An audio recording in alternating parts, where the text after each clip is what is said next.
अस्सलाम वालेकुम students, welcome back. तो हम मेमोरी ऑर्गेनाइजेशन के टॉपिक को ही कंटिन्यू कर रहे हैं क्योंकि ये बहुत बड़ा टॉपिक है और इसके अंदर टॉपिक के अंदर टॉपिक के अंदर टॉपिक है। ठीक है, तो आज हम मेमोरी ऑर्गेनाइजेशन का मज़ीद टॉपिक पढ़ रहे हैं और स्टार्ट कर रहे हैं इसको पेज रिप्लेसमेंट से।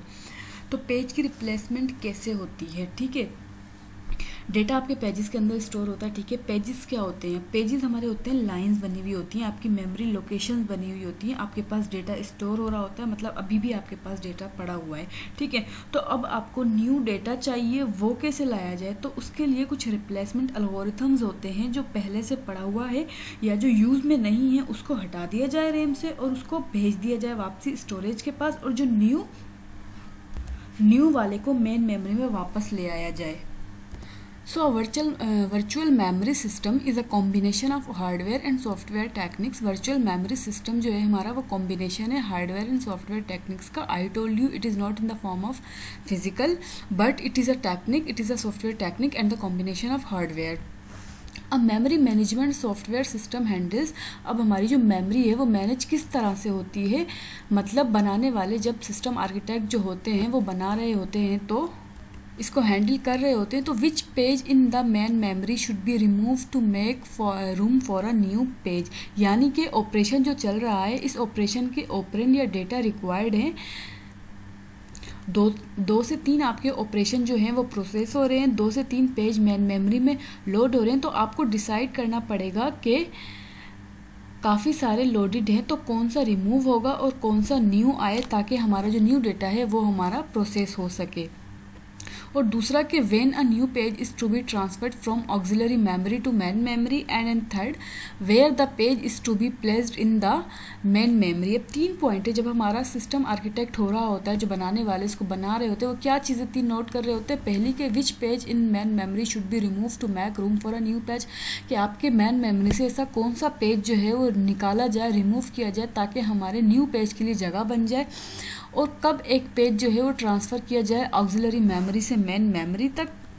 And third where the page is to be placed in memory, मतलब कि मेन मेमोरी में ही कहाँ पे पेज को जो है वो प्लेस किया जाए। तो अब मैंने आपको बताया था हमारे पास डिफरेंट एल्गोरिथम्स है, टेक्निक्स है, ताकि हम अपने डेटा को मैप कर सके। तो हमारे पास अभी आ जाते हैं, there are numerous page replacement algorithms, 2 of which are these, first in first out and least recently used. अब first in first out FIFO, या आपने डेटा स्ट्रक्चर अगर पढ़ी हो तो इसका इंट्रोडक्शन आपने ले लिया होगा। वहाँ पे it replaces a page that has been in memory longest time, ये हमारा क्यूज़ में भी यूज़ होता है और ये बहुत मतलब पहले से टाइम से यूज़ हो रहा है। अब दूसरा आ जाता है least recently used, LRU assumes that least recently used page is the better candidate for removal than the least recently loaded page.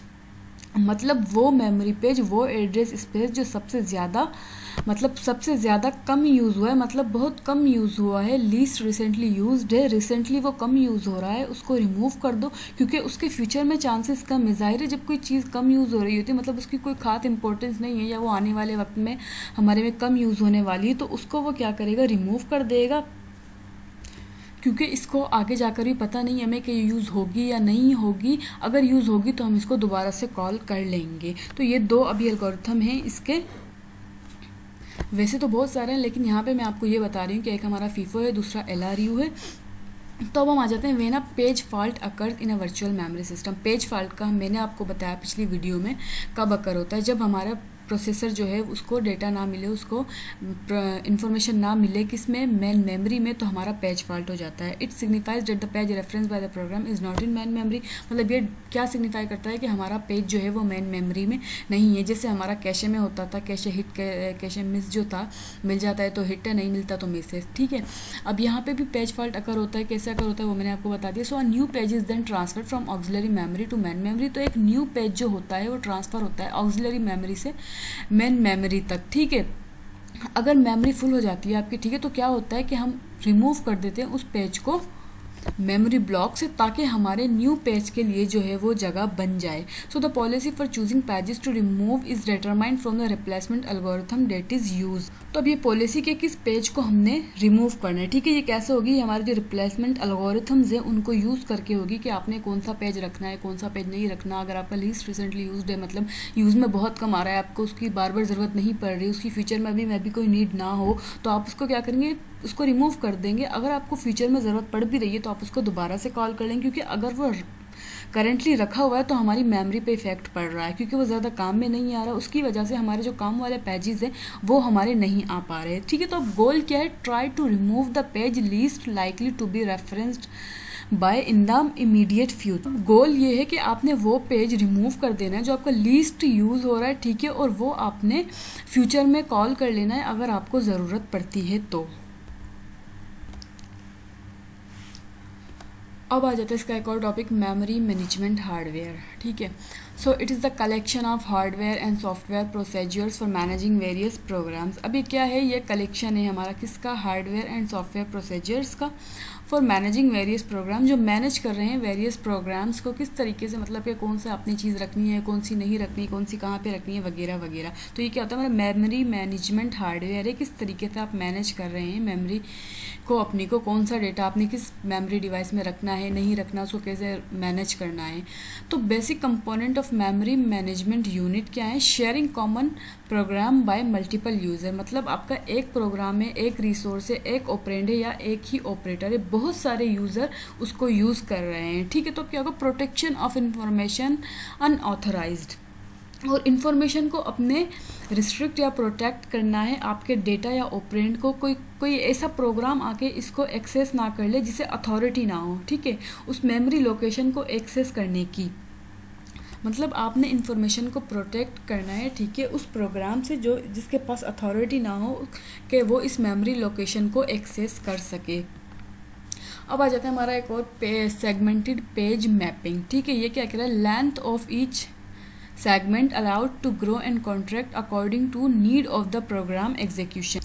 अब लेंथ ऑफ ईच सेगमेंट मतलब कि उसकी स्टोरेज कैपेसिटी है, ठीक है, सेगमेंट की, वो बढ़ रही है, अलाउड टू ग्रो मतलब बढ़ रही है, एंड कॉन्ट्रैक्ट मतलब वो छोटी भी हो रही है, मतलब कम भी हो रही है, but according to the need of program execution, लेकिन प्रोग्राम एग्जीक्यूशन के मुताबिक हो रही है कि किस तरह का आपका प्रोग्राम है, जितना उसको डेटा चाहिए उस हिसाब से मेमोरी का सेगमेंट पेज बनेगा और फिर वो डिलीट हो जाएगा। अब इस लेंथ को, इस सेगमेंट की लेंथ को स्पेसिफाई करने का क्या तरीका है, तो ये कह रहा है कि इसको हमने इक्वल साइज़ में करना होगा। किसमें, इक्वल साइज़ में हमने इसको करना होगा, कभी ग्रो होगा कभी कॉन्ट्रैक्ट होगा, लेकिन साइज़ जो होगा वो इक्वल होगा। अब ठीक है, ये हमें एक डायग्राम दिखा रहा है नीचे, ये ठीक है, ये क्या है, हमारी डायग्राम है, एक इंस्ट्रक्शन का एड्रेस है, ठीक है, जो हमारा मुश्तमिल होता है 3 पार्ट्स पर, एक है हमारा सेगमेंट, दूसरा है हमारा पेज, तीसरा है हमारा वर्ड। तो आप इसको ऐसे समझ लें कि हमारे 3 जो पार्ट हैं इंस्ट्रक्शन के, ठीक है, एक सेगमेंट है, यहाँ से पानी आ रहा है, ठीक है, ये 3 फॉर सपोज हमारे पाइप है जहाँ से पानी आ रहा है, एक पेज में से आ रहा है, दूसरा वर्ड में से आ रहा है, मतलब इन तीनों में से इंस्ट्रक्शंस आ रही हैं। ठीक है, तो सेगमेंट से जो इंस्ट्रक्शन आ रही है वो पहले कहाँ पे जा रही है, सेगमेंट टेबल में जा रही है, मतलब जो पानी आ रहा है वो कहाँ पे जा रहा है, सेगमेंट टेबल में जा रहा है। दूसरा पेज से जो आ रहा है वो कहाँ पे जा रहा है, यहाँ पे ऐड हो रहा है। ठीक है, अब जो सेगमेंट से आ रहा है वो यहाँ पे आके सेगमेंट टेबल में यहाँ से निकल रहा है, आउट हो रहा है, ठीक है, लेकिन जो पेज से जो हमारी इंस्ट्रक्शन आ रही है वो भी आके यहाँ पर ऐड हो रही है। ठीक है, तो मतलब सेगमेंट से जो हमारी इंस्ट्रक्शन आई वो यहाँ से आकर यहाँ पर ऐड हो गई, उसी के साथ हमारे पेज से जो इंस्ट्रक्शन आ रही है, इस लोकेशन से जो इंस्ट्रक्शन आ रही है वो भी हमारी यहाँ पे ऐड हो जाती है। ठीक है, और वो ऐड होकर कहाँ पे आ जाती है, हमारे पेज टेबल के पास आ जाती है, पेज टेबल के पास आ जाती है। उसके तो पेज टेबल से हमारा जो आउटपुट आ रहा है, ठीक है, और दूसरा वर्ड से जो हमारा आउटपुट आ रहा है, ठीक है, वो मिलकर इंस्ट्रक्शन का, किसी इंस्ट्रक्शन का फिजिकल एड्रेस बना रहे हैं। ठीक है, जैसे हमारे मूव हो गया, मल्टीप्लाई हो गया, इसके अलावा पेज रिप्लेसमेंट वगैरह हो गई, हमारे आते हैं आर्किटेक्चर एंड डिज़ाइन में कुछ ऑपरेंड ऑपरेशन वगैरह। तो ये था हमारा logical to physical address mapping किस तरीके से होती है। अब चलते हैं नेक्स्ट टॉपिक की तरफ। फिगर के बारे में ही समझा रहा है जो हम पहले ही पढ़ चुके हैं, जो मैं आपको बता चुकी हूँ, इस फिगर को मैं एक्सप्लेन कर चुकी हूँ ये क्या है, ये उसी को बता रहा है कि कंसिडर करें लॉजिकल एड्रेस है जो बराबर है segment plus page plus word के। ठीक है, ये मैंने आपको बताया हमारा कोई इंस्ट्रक्शन है लॉजिकल एड्रेस का, ठीक है, या इंस्ट्रक्शन की कोई लॉजिकल एड्रेस है, कोई एड्रेस है, तो वो क्या है, किस पर मुश्तमिल है, सेगमेंट पेज और वर्ड पे। ठीक है, अब ये कह रहा है segment specify segment number, segment specify करता है सेगमेंट नंबर को। ठीक है, page field specifies page within the segment. अब पेज फील्ड जो है वो क्या करती है, स्पेसिफाई तो पेज को ही करती है, बट विथ द सेगमेंट, ये सेगमेंट आप देख रहे हैं यहाँ पे, ये आकर यहाँ से पेज हमारा आ रहा है और यहाँ पे ये दोनों एक दूसरे के साथ कंबाइन हो रहे हैं, ऐड हो रहे हैं, मतलब कि page field specifies page within the segment. Then last word field specifies specific word within the page. ठीक है, अब ये क्या करती है, स्पेसिफिक वर्ड को स्पेसिफाई करती है विद इन द फील्ड। ठीक है, तो हमारे ये सेगमेंट पेज आए, एक दूसरे के साथ मिले, कंबाइन होकर पेज टेबल में आए और यहाँ आ गए ब्लॉक में, और वर्ड जो है हमारा वो स्पेसिफाई कर रहा है स्पेसिफिक वर्ड को ही हमारे पेज में। ठीक है, और ये मिलकर हमारे इंस्ट्रक्शन बना रही है किसी एड्रेस की, जैसे हमारे मल्टीप्लाई, मैंने आपको बताया अभी पीछे मल्टीप्लाई, मूव, रिप्लेसमेंट वगैरह। तो ये था सब हमारा मेमोरी ऑर्गेनाइजेशन के बारे में, जो हमारा तकरीबन 3 लेक्चर्स में जाके कंप्लीट हुआ है। बहुत ही लेंथी ये टॉपिक है, इसको आपको अच्छे से पढ़ना होगा ताकि आपको ये हेल्प करे एग्ज़ाम में, या वैसे भी आपने अगर इसको अच्छे से पढ़ना है कंप्यूटर आर्किटेक्चर सब्जेक्ट को, तो आप इस मेमोरी ऑर्गेनाइजेशन टॉपिक को बहुत अच्छे से पढ़ लें। इसमें से कोई क्वेश्चन हो, प्रीवियस लेक्चर्स में से कोई क्वेश्चन हो तो आप मुझसे पूछ सकते हैं। कंप्यूटर आर्किटेक्चर की इंशाल्लाह नेक्स्ट वीडियोज़ भी आती रहेंगी, तब तक के लिए अल्लाह हाफिज़।